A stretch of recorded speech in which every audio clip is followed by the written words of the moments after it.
I'm Kimberly Lawson Roby, and this is the Woman God Created You to Be podcast. The Woman God Created You to Be podcast is for the woman who wants to become the very best she can be in all areas of her life, and it is my sincere prayer that together you and I will be able to do just that. Thank you so much for taking this journey with me, and here's today's episode. Before the year 2014, no one could have told me that I would begin suffering with anxiety or that I would eventually begin having anxiety attacks. And as you know from listening to the very first episode of this podcast, one of my anxiety attacks became a panic attack that sent me to the emergency room. But here's the thing. Not only would I have never believed that this would happen to me, in all honesty, I had no idea how debilitating anxiety episodes could actually be. I had, of course, read about them and heard about them from others, but it never dawned on me that anxiety could affect anyone's mental and physical well-being in such a noticeable way. Because even when I first began having early symptoms, such as nervousness in my chest, heart palpitations, shortness of breath, and chronic insomnia, I still never thought I was dealing with anxiety. Instead, I just thought my symptoms were a direct result of the way too busy writing and event traveling schedule I kept myself on pretty regularly.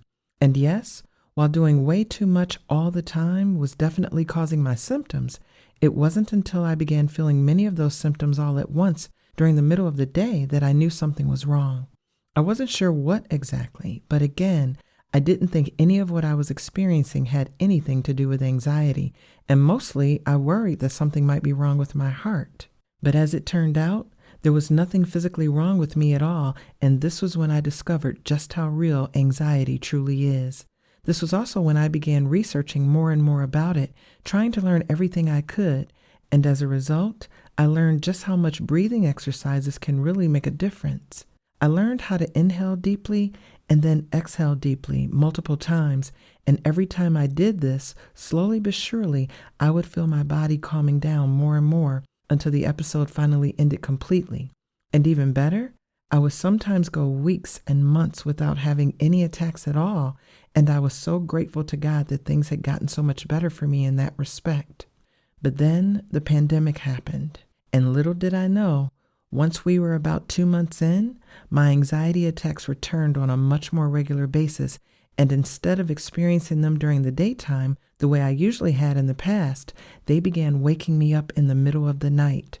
And worse, I began having the kind of symptoms that I hadn't really experienced all that much before, because this time I felt a strong sense of dread, sadness, and despair, which meant my symptoms had become more mental than physical. And this really scared me because it was all such unknown territory for me. I would wake up feeling as though life was never going to get better for any of us worldwide. But thankfully, what I found was that the breathing exercises I had done for my physical symptoms also worked for my emotional ones, and those feelings only lasted for a few seconds. In fact, even when I experience feelings of anxiety every now and then today, my breathing exercises continue to work very quickly. But I still want to say, though, that depending on who you are and what your level of anxiety is, sometimes breathing exercises may not be enough, and sometimes what you will need to do is schedule an appointment with a medical professional. Because again, anxiety is very real, and it can also be very serious. Now for the 3 things you can do as it relates to today's topic. Number 1, seek medical attention as soon as possible. You can begin by making an appointment with your family physician so you can discuss all of your symptoms with him or her, and your medical doctor can also recommend a proper psychologist, psychiatrist, or other professional therapist. Because while there are many natural remedies that can help you, sometimes counseling sessions and prescribed medication will be necessary. Number 2, evaluate your overall lifestyle. I'm suggesting this because more often than not, your anxiety could be a direct result of something you've recently begun doing differently, such as doing way too much all the time, just like I was. Or maybe you're not eating properly, exercising enough, or getting enough rest or sleep.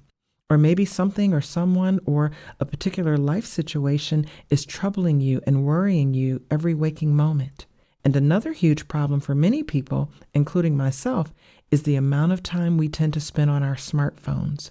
If so, I would highly recommend placing your phone on its charger at least 2 hours before getting into bed, something I still struggle with from time to time, but I'm also a whole lot better with this than I used to be. And then, with the exception of a low volume beep, and I do mean a very low volume one, that notifies me when I have a text message coming in, I have all notification sounds set to silence mode. I made these changes years ago because what I realized was that very few text messages, email messages, or social media notifications actually require our immediate attention during the evening hours. And to be honest, I keep those notifications on silent 24 hours a day, 7 days per week, just for my own peace of mind. And number 3, meditate and pray. No matter what we go through, prayer and meditation is a must, and both can help us on so many levels. Sometimes we simply just need to get quiet, talk to God, and read His Word. And sometimes we just need to flat out ask Him to fix whatever needs to be fixed in our lives in Jesus' name, even if His way of fixing things means that He wants us to see a doctor or a therapist in the process. And finally, here's a scripture to help you even further. When my anxious thoughts multiply within me, your comfort delights my soul. Psalm chapter 94, verse 19, New American Standard Bible. Well, that brings us to the end of today's episode, and as always, I pray that our time together has been a blessing to you in at least some way. I also hope that you'll subscribe to the podcast and share it with others. And in the meantime, please continue to stay safe and know that I am praying all of God's wonderful blessings for you and your family always. Thank you so much for listening. And if you'd like to receive further encouragement, please check out the companion book for this podcast, The Woman God Created You to Be, Finding Success Through Faith, Spiritually, Personally, and Professionally. Also, if you'd like to discuss today's topic or share a personal story, please visit me on Facebook, Instagram, or Twitter. Then, so you won't miss a single episode, please subscribe to the podcast or follow it through your favorite listening app or website. And if you would, please write a review and recommend the show to others. Until next time, much love, God bless, and thanks again.